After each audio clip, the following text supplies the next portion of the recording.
Hey guys, so I thought I'd start doing my Twitter movie reviews.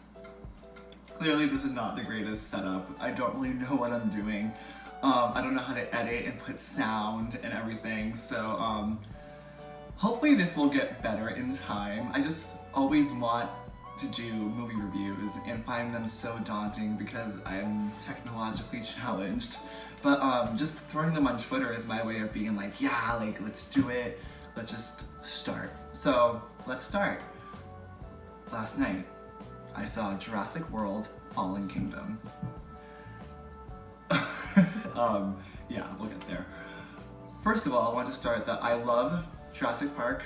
Grew up with the movies. The first one is truly part of film history and it's integral for its special effects and storytelling and just blockbuster culture. Jurassic Park is an amazing feat. Seeing Jurassic World in 2015, I had to adjust my expectations of the franchise. Like, this is not Steven Spielberg anymore. We're in this era where every major franchise is getting rebooted and pulled up from the grave to see what's left. And I think there's been, throughout all these franchises doing that, there's been some hit and misses.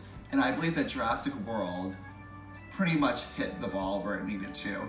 Sure, I had to adjust myself in knowing that it's not gonna reach the level of magic and wonder as Jurassic Park, which is pretty impossible. I mean, that was Steven Spielberg and that is just film history. So, Jurassic World, I went in with slightly lower expectations and I just had a lot of fun. I rewatched the first one a lot when it's on TV and I just, for what it was, I really enjoyed what the franchise is trying to do now. So going into Jurassic World: Fallen Kingdom, I will say generally I did not like it as much as the first one, and I'll tell you why.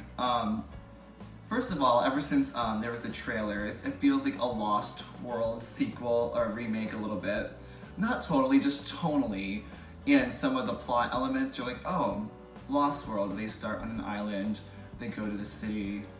Lost World vibes, dinosaurs getting captured, T-Rex in a cage, it's just, yeah. But it actually is pretty different from Lost World when it gets to it.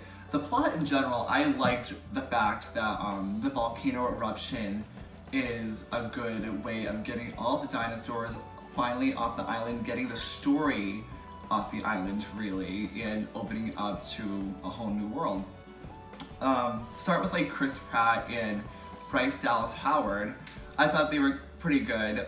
Their characters aren't particularly that interesting, but I did find myself growing attached to their relationship in this movie now that we've seen more time with them.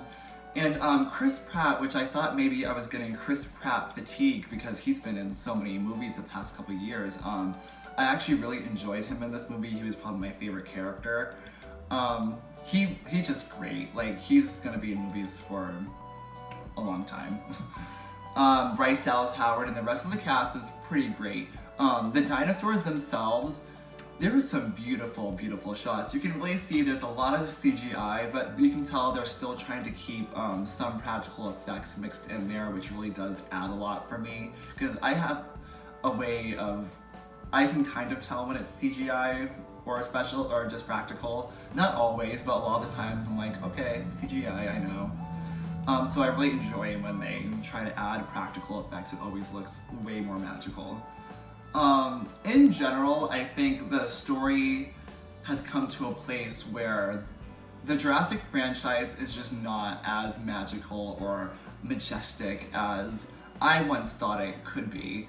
It's getting a little bit, dare I say it, Transformers quality. Still better than that, but as far as like, it's just turning into big dumb fun, which, hey, it's a movie about dinosaurs running around on Earth today, so it's gonna be a little bit big, it's gonna be dumb, you know? Like, for what it is though, it really manages to keep a narrative that keeps you invested, and it doesn't get too stupid where you're like, no, I'm just gonna throw this whole franchise away, no, I can't. Especially where the movie ends, it leads up to this promising third finale, I'm hoping, that, it just opens it up to a whole new world and a lot of things could happen. So while I didn't necessarily like love this movie, I will be back for the next one in 2021. I would just say in general, like if you're just looking for a big, fun movie to go see, don't take it too seriously, but there's enough in there that will have you emotionally invested. Check out Jurassic World Fallen Kingdom. Don't expect a Jurassic Park quality movie, or maybe don't even necessarily expect a Jurassic World quality movie, but it's still definitely watchable. I do think that what this franchise is doing and where it's growing to is promising. I kind of feel like the recent Planet of the Apes trilogy did it a lot more graceful and a little bit more expertly, but I like where they're going and I'm interested to see where it ends up. Hopefully, I need some water. These reviews are like hard. Hopefully the next one will be a little bit better and I'll talk more clearly and I'll just get better at this, but stick with me guys and we'll review more movies this summer. Thank you.